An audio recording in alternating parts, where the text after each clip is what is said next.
Ricardo Elis citrinella é o nome da espécie que serve de mote à conversa de hoje. É um passariforme que já apareceu em Portugal, mas que não é visto há mais de 30 anos. E certamente não falta por aí quem gostasse que ele voltasse a ser visto no nosso país. Não sabemos quando é que isso vai acontecer, mas aproveitamos esta conversa também para fazer o ponto de situação, quer em Portugal, quer no resto da área de distribuição.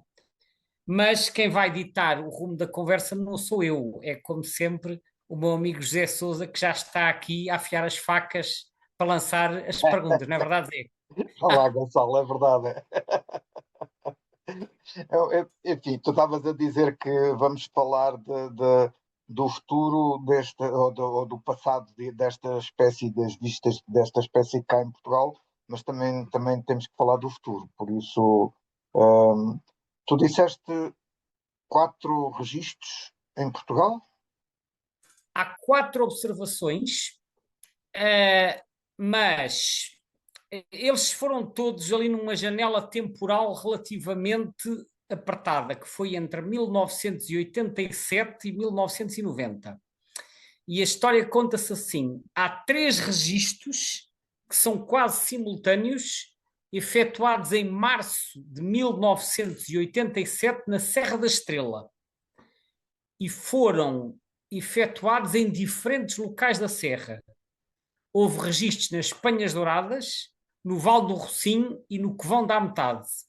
E todas estas observações envolveram indivíduos isolados e foram efetuadas em bosques mistos acima dos 1400 metros de altitude. O quarto registro foi 3 anos depois, ou 3 anos e meio,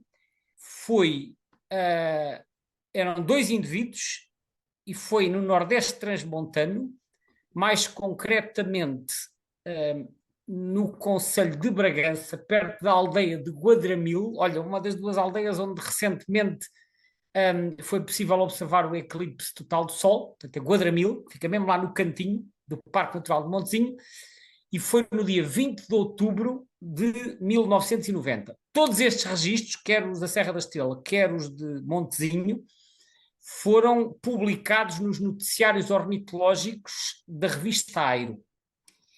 Não há mais nenhum registro posterior a 1990, apesar de o número de observadores ser hoje incomparavelmente superior. Portanto, o historial... E anterior a isso? Não, anterior não se conhece mais nada. Okay? Aqueles naturalistas clássicos portugueses e ingleses que por cá andaram, ninguém observou essa espécie? Eu penso, vou verificar enquanto estou aqui a falar contigo, mas penso que não há registros anteriores, porque esta espécie, há aqui 2 coisas que é preciso dizer. A primeira é que esta espécie não ocorre naturalmente no nosso país. Portanto, estas aves que apareceram por cá são aves divagantes. E a segunda é que, tanto quanto se sabe, enfim, estas coisas antigas às vezes estão mal documentadas, mas tanto quanto se sabe, a área de distribuição em Espanha ter-se-á expandido para o oeste ao longo do século XX, porque originalmente o principal núcleo estava nos Pirineus, e depois eles foram-se expandindo para o oeste, e portanto, à medida que se expandem para o oeste, aumenta a probabilidade de chegarem cá alguns. Ou seja, dito de outra maneira, no início do século XX, a distribuição original estava muito mais longe de Portugal, a probabilidade de aparecer cá algum era pequena. Acresce que estes registros que eu falei foram todos em zonas de montanha, em altitude, e isso eram zonas, na altura, de muito difícil acesso, e, portanto, os observadores do início do século XX raramente iam às montanhas, era muito raro, e então menos ainda nos meses de inverno, que eram sítios praticamente inacessíveis, e, portanto, eu acho que era, por um lado, a escassez de indivíduos, por outro lado, a quase inexistência de acessos. Agora, não é impossível que houvesse registros anteriores, de facto não é, só que não estão registados em lado nenhum. Portanto, aquilo que está publicado são estes 4 registros, 3 na Serra da Estrela em 87 e um de 2 indivíduos na zona de Bragança em 1990. Não há registros Tudo em posteriores. altitude, não é? Os da Serra da Estrela foram acima dos 1400 metros. O da Serra de Montezinho será mais baixo. Agora não tenho presente qual é a altitude de Guadramil, mas penso que estará para aí pelos 600, 700, 800 metros por aí. Portanto, não é uma zona tão elevada como a Serra da Estrela, até porque a Serra de Montezinho só vai no pico até aos 1400 metros e Guadramil fica mais abaixo, mas fica um bom bocado acima de Bragança, que está aos... Bragança está nos 500 metros. Portanto, eu agora não sei a altitude, será uma altitude intermédia, digamos assim. E foi também muito perto da fronteira. Portanto, um, o que se sabe é que a espécie nidifica em Espanha, em diferentes zonas de montanha, portanto, isto é uma espécie de montanha. Aliás, eu hoje, quando estava a estudar a situação desta espécie em Espanha, estive a ler alguns textos dos trabalhos espanhóis e deparei-me com uma palavra que eu nunca tinha visto, se calhar outras pessoas conhecem, mas eu nunca tinha visto e que aprendi hoje, que é orófila. Orófila quer dizer que gosta de montanhas, porque oro é montanha, não é? Nós também temos termos como orografia, por exemplo. Portanto, orófilo quer dizer que gosta de montanhas. Foi uma palavra nova que eu aprendi hoje. Se calhar já sabias, olha, eu não conhecia, fiquei a conhecer hoje. Não, por acaso também não conhecia, não. Pois, é uma palavra que é um termo tão específico que nós raramente tropeçamos nele. E Faz então o que sentido, eu li foi que o oro de orografia, não é? Portanto, também é exato, utilizado, é um prefixo que é usado frequentemente, não é orografia novidade. sim, orografia Juntar isso sim. com a filia, para mim é novidade, de facto.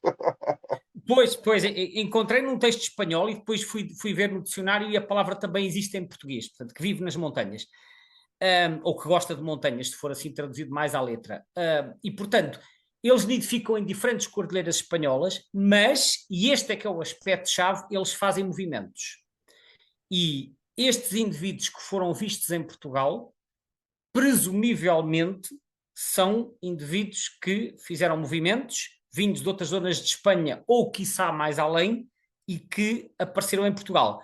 Eu acredito, tendo em conta o padrão de distribuição da espécie, eu acredito que, ocasionalmente, eu já não vou arriscar dizer regularmente, mas vou dizer ocasionalmente, haja alguns destes indivíduos de verdilhão serrano, já agora é o nome em português, de verdilhão serrano, que apareçam no nosso país em zonas de montanha, só que são zonas remotas, difíceis de prospectar e, portanto, além de serem poucos, é fácil passarem despercebidos.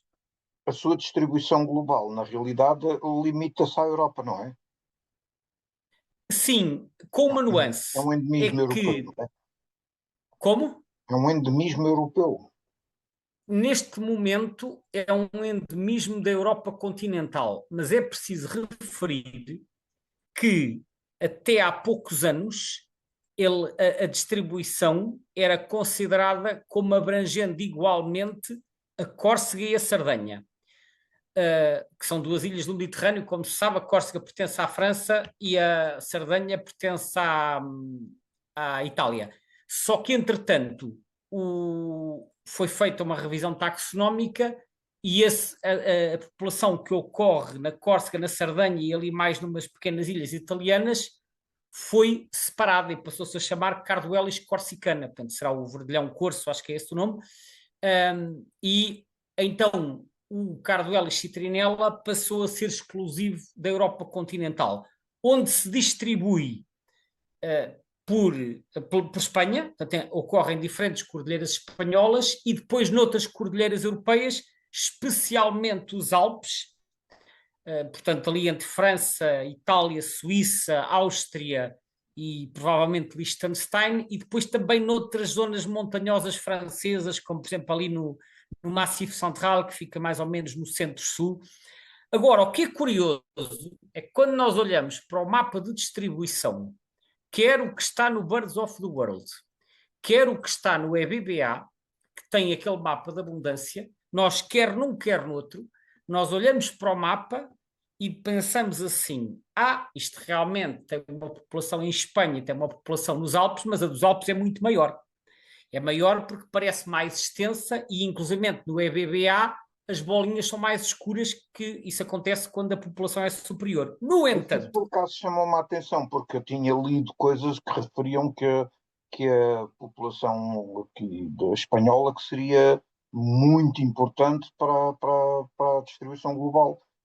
Exatamente, era aí que eu ia chegar. Ou seja, quando nós olhamos para o mapa do EBBA ou do Birds of the World, fica a sensação, pelas cores utilizadas e pelas manchas, que a população dos Alpes é mais importante. Mas, de facto, quando nós vamos ao BirdLife, o site da BirdLife tem uns anexos que foram usados para o Atlas Europeu com as estimativas populacionais, e a estimativa populacional da Europa, aliás, da Europa, incluindo aqui a Suíça, é de 250 a 285 mil casais, dos quais 225 a 230 mil estão em Espanha, ou seja, a Espanha tem 86% da população europeia e o resto dos países têm todos 5% ou menos. Portanto, efetivamente, de acordo com os dados populacionais disponíveis, o grosso da população está em Espanha. Quando eu olho para o Atlas Europeu e vejo bolinhas mais escuras nos Alpes e mais claras em Espanha, a única conclusão que eu consigo tirar, e sem ir investigar a fundo, porque se formos investigar podemos descobrir mais sobre as estimativas populacionais, mas olhando para este mapa eu digo apenas houve aqui diferenças, se calhar, nos critérios usados para fazer estas estimativas que terão sobreestimado a população dos Alpes e subestimado a população espanhola. Não consigo dizer mais do que isto, mas é manifesto. Até mesmo o período em que é feito o levantamento do Atlas não ser mais adequado, por exemplo, para num sítio em relação ao outro, diria eu, não sei. Pode ser isso, mas também pode ser que, como esta espécie ocorre em montanha, em zonas de altitude, e as zonas de altitude, tanto bosques de montanha, às vezes são zonas de muito difícil acesso, são zonas onde é muito difícil estar a fazer censos rigorosos, porque quando é em planície, quando é uma zona mais ou menos uniforme de planície, seja florestada ou não, tu fazes, por exemplo, um transeto, que é assim que se estima as populações, fazes um transeto linear e depois consegues calcular densidades e a partir daí fazes estimativas, fazes extrapolações com base na extensão do habitat disponível.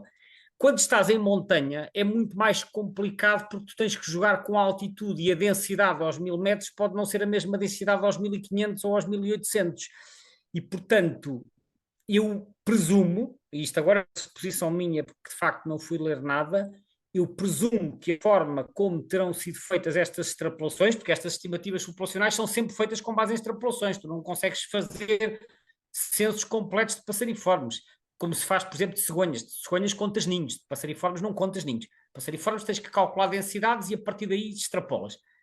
Agora, parece-me que houve aqui diferenças de tratamento que levam a esta percepção nos mapas que há mais nos Alpes. No entanto, também é preciso referir que estes quadros que estão da BirdLife não resultam de nenhuma estimativa conjunta para a Europa. Aquilo são contribuições dos países, aliás, em muitos casos enviados à Comissão Europeia, porque é obrigatório, ao abrigo da Diretiva Aves, os Estados-membros enviarem estimativas populacionais de 6 em 6 anos, e Espanha terá enviado as suas, a França também, por aí fora.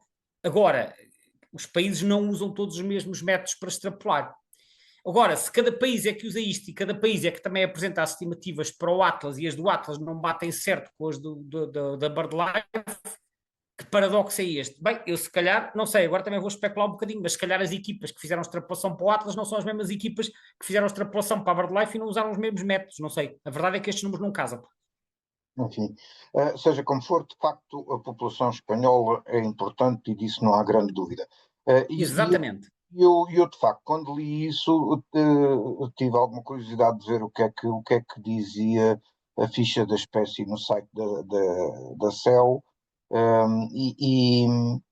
e achei curioso, nomeadamente quando vou ver os mapas com a distribuição e aquele comparativo entre as quadrículas do último Atlas e do anterior, e fica-se um bocado naquela coisa, parece que desapareceu numa série de sítios, mas apareceu noutros tantos, mais ou menos. Sim.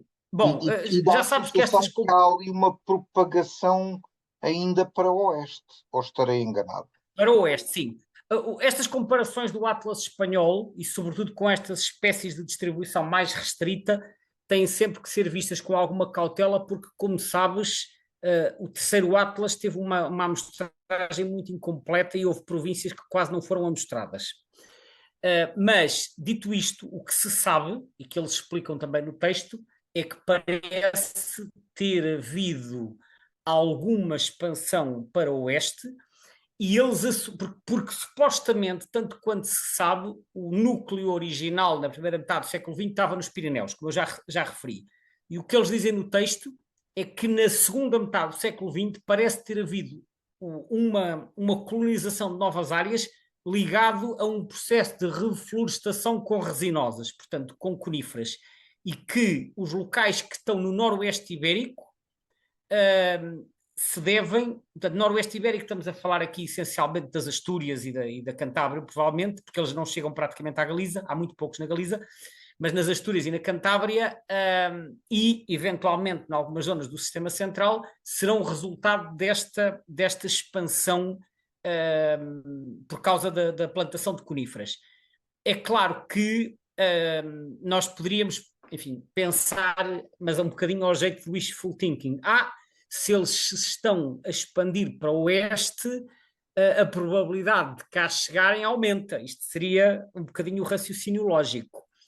No entanto, e eu agora tenho que deitar um bocadinho de água fria na fervura, para aqueles que nos estão a ouvir e que ficam entusiasmados com esta perspectiva, é que, de facto, na segunda metade do século XX houve muitas serras que foram florestadas com coníferas, houve, e isso terá ajudado à expansão para o oeste, mas eu penso, daquilo que eu sei, que nas últimas décadas esse processo de florestação das zonas mais altas das serras com coníferas não continuou, portanto, travou, e além disso, muitas dessas plantações têm vindo a ser destruídas por incêndios, quer em Portugal, quer em Espanha. Como se sabe, por exemplo, a Serra da Estrela, que é um dos locais que eu referi, onde houve 3 observações, tinha montes de plantações de resinosas, de pseudotsugas, de pinheiro silvestre, de pinheiro negro, entre outros, que foram sendo sucessivamente devastadas pelos incêndios e não foram substituídas por novas plantações.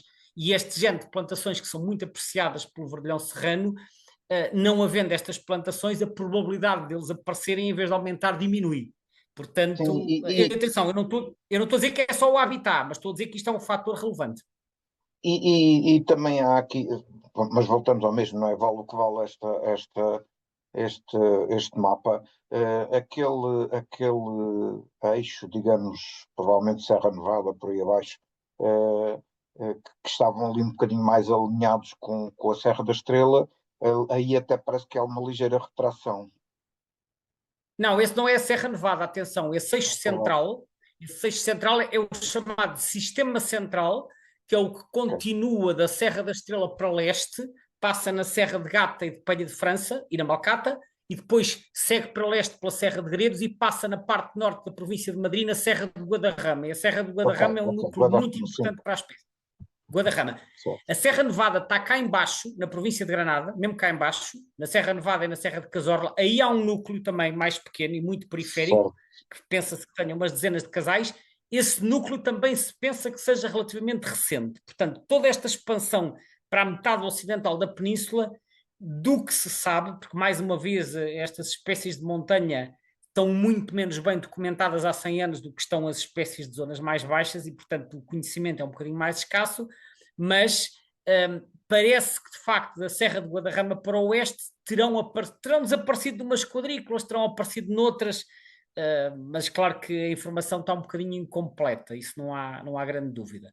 O que se sabe também é que eles são um bocadinho os locais de ocorrência são um bocadinho variáveis, como eles frequentam as zonas de resinosas, estão dependentes da floração e da produção de sementes das coníferas, principalmente o Pinus nigra, o Pinus silvestris e nos Pirineus o Pinus radiata. E, portanto, eles vão nidificar mais acima ou mais abaixo em altitude e mais cedo ou mais tarde, dependendo da data de produção de sementes destes pinheiros. E eles dizem, inclusive, no Atlas Espanhol, na secção do tamanho e evolução da população, que é importante para a espécie manter as plantações de Pinus nigra que estão ameaçadas por incêndios, porque isso vai ajudar a espécie, sobretudo no período de invernada. Eu tenho uma vaga ideia de ter lido em qualquer lado que os movimentos dispersivos desta espécie ainda podem atingir coisas na ordem dos 600 quilómetros. Será que estou a dizer? Podem assistir, eu diria que podem atingir muito mais, ok? eu sobre isso gostava de trazer aqui à colação um livro que eu já mencionei várias vezes e que é muito útil para perceber a situação das espécies em Espanha. Ele também fala de Portugal e de Andorra, mas é sobretudo de Espanha, que é The Birds of the Iberian Peninsula, do Eduardo de Ruana e do... Como é que é o nome do outro autor, que agora me esqueci? Do Ernesto Garcia, sim. Portanto, do Eduardo de Ruana e do Ernesto Garcia. E eles descrevem bem a situação de cada espécie e normalmente falam dos movimentos. Ora, esta espécie, efetivamente, tal como acontece com muitas espécies de montanha, com muitas, mas não com todas, e é importante vermos isto. Muitas espécies nidificam em montanha ou o que fazem no inverno, em vez de migrarem para longe, simplesmente descem em altitude. Portanto, vêm para zonas mais baixas porque em altitude às vezes está tudo coberto de neve e eles não conseguem encontrar alimento. No entanto, há registros de movimentos mais amplos e eles mencionam que há recuperações em Espanha de aves anilhadas em França, na Alemanha, na Suíça e na Itália. Portanto, claramente chegam à Península Ibérica indivíduos vindos dos Alpes, porque estes 4 países que eu referi, tirando França, que também tem ali a parte dos Pirineus, embora vá até aos Alpes, mas Alemanha, Suíça e Itália são países alpinos. E que também há um anilhado na Catalunha, em Lleida, ou Lérida, e que foi recuperado em França a 440 quilómetros. E além disso, os registros de anilhagem também mostraram que algumas aves originárias dos Pirineus vêm hibernar no sistema central e no sistema ibérico. Portanto, podem ir para aquelas serras de Guadarrama, etc. Portanto, há indivíduos que fazem movimentos de centenas de quilómetros, e estamos a falar de indivíduos vindos dos Alpes, até eu já diria mais de 1000 quilómetros, não é? Embora no resto de Espanha eles são mais raros, ou seja, eles vêm invernar à península, mas em muitos casos vão para zonas montanhosas também. Mas em Espanha há registros mais a sul, há registros em Ciudad Real, que já fica em Castela-A Mancha, um bando de 40, um registro raro em dezembro de 2000. Há registros nas áreas costeiras da Catalunha e do país valenciano, incluindo em Alicante, em Múrcia, que é mais abaixo. Há registros de invernada em Doñana, Doñana é na Andaluzia, perto do Algarve, em Málaga, em Jaén, que também é na Andaluzia, e em Cáceres. Cáceres é na Extremadura, confina com o Alto Alentejo e a Beira Baixa. Portanto, e até há registros nas Baleares, portanto, eles até atravessam ocasionalmente o Mediterrâneo. Portanto, o que é que nós extraímos disto tudo? Extraímos que a maioria fica nas montanhas onde nasceu, mas de vez em quando há uns que se aventuram para mais longe. Isto faz lembrar um bocadinho a situação com a trepadeira dos muros, que é uma espécie que nós oportunamente também iremos falar. A trepadeira dos muros também nidifica em montanhas, no norte de Espanha e nos Alpes. Normalmente a maioria dos indivíduos descem em altitude e não se afasta muito da zona, mas de vez em quando há uma que se aventura para mais longe e aparece em Inglaterra, aparece na Holanda, aparece em catedrais francesas, aparece no sul de Espanha. Portanto, o que eu diria é, são indivíduos que fazem movimentos curtos, ou melhor, são espécies que fazem geralmente movimentos curtos, de vez em quando há uns que se aventuram para mais longe e, portanto, tendo presente este padrão migratório, quer de indivíduos que vão para mais longe, quer do facto de chegarem à península indivíduos vindos dos Alpes, permite-me sustentar a ideia que eu apresentei na primeira parte desta conversa, de que continua a ser realista pensar que ocasionalmente podem aparecer indivíduos em Portugal. E, portanto, a quem tiver muita vontade de ver o que eu posso dizer é, de ver em Portugal, bem entendido, o que eu posso dizer é, primeiro, não desistam da ideia, porque em teoria ela continua a ser uma possibilidade, e segundo, eu acho que é investir, enfim, não vou dizer permanentemente porque isso não é viável, mas investir com alguma regularidade na prospecção das terras altas no inverno. Não estou só a falar da Serra da Estrela, que apesar de tudo é a nossa serra mais visitada no inverno, estou a falar das terras transmontanas.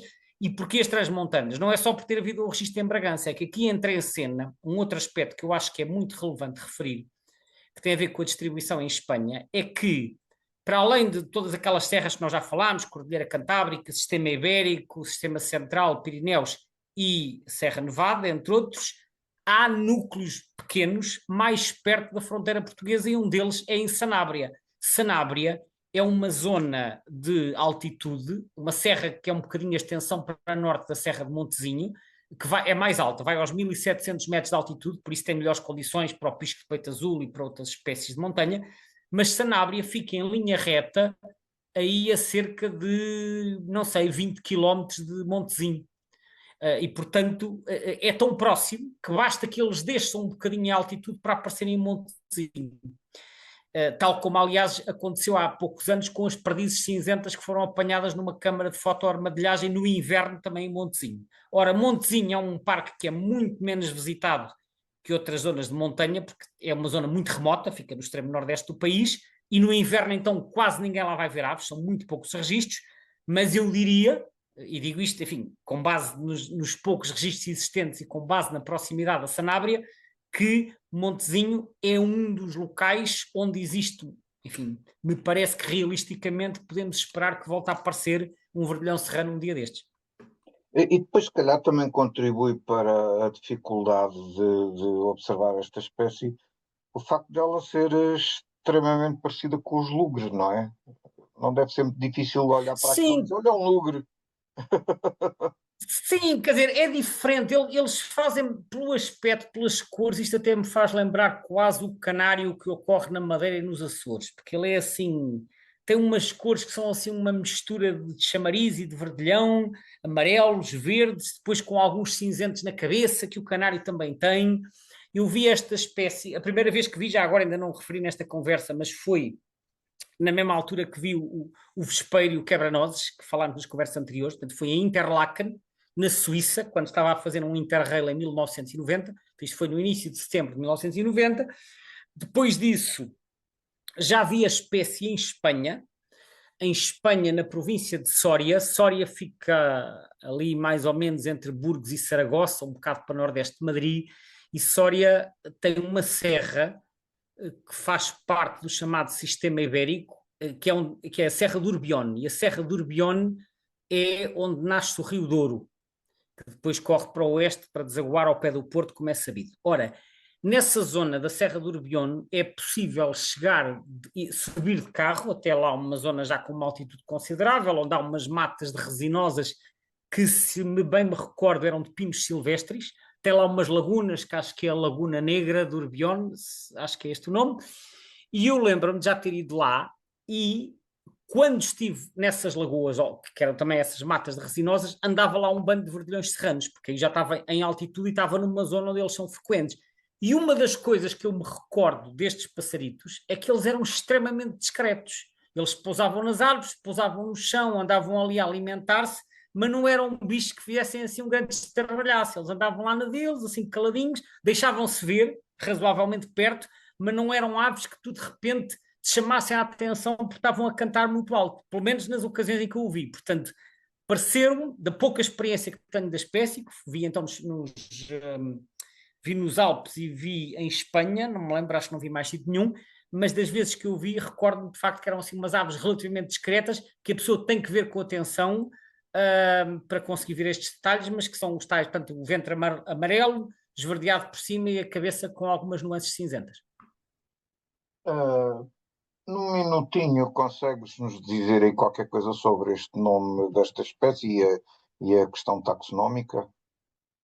Sim, ora bem, esta espécie foi descrita pelo Pallas, que foi um naturalista, o Peter Simon Pallas, que eu acho que era, deixa-me cá confirmar para não dizer as neiras, mas eu acho que o Peter Simon Pallas era alemão, e que, aliás, ele era prussiano, porque na altura não havia Alemanha, era século XVIII, início do século XIX.